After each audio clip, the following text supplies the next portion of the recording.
Bonjour à tous. Il y a quelque chose que je trouve inouï, que je trouve indécent. Ce sont les influenceurs, les ministres, les hommes et les femmes politiques, les pseudo-intellectuels télévisuels, tous ces gens-là qui se maquillent et font des vidéos ou font des tweets pour dire aux Iraniens, maintenant les gars, prenez-vous en main. Non mais, c'est votre destin, comme chantaient les inconnus. Prenez-vous en main. La démocratie, on vous l'offre à coups de bombe. On massacre tout le monde. On va bombarder. Nous, on reste dans les avions. Mais vous, allez, prenez en main votre destin. Installez la démocratie, que diable. C'est pitoyable. Je ne sais même pas s'ils se rendent compte de ce qu'ils font, de ce qu'ils disent. Pour une partie, oui. Pour une autre, non. Je crois que ils le font pour certains de bonne foi. On a eu la même chose pour l'Ukraine. Des gens fats, gras, gros, adipeux, qui ressemblent à des reptiles, là, et qui, entre deux rots, vous disent « Il faut se battre jusqu'au dernier Ukrainien. » Jusqu'au dernier Ukrainien. Et il faut que les Iraniens prennent en main leur destin. Parce que nous, on lâche des bombes. C'est dramatique. Surtout que, comme je l'expliquais ce matin,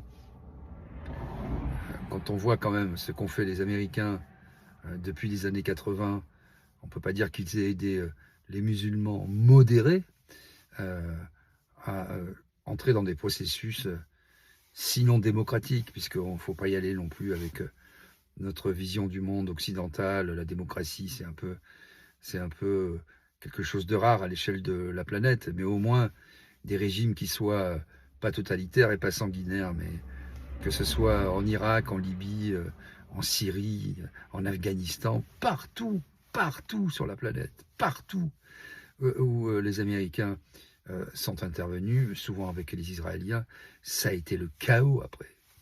Je veux dire, Daesh, tout ce qui est, tous les mouvements terroristes, que ce soit la Libye, que ce soit partout, ça a été le foyer.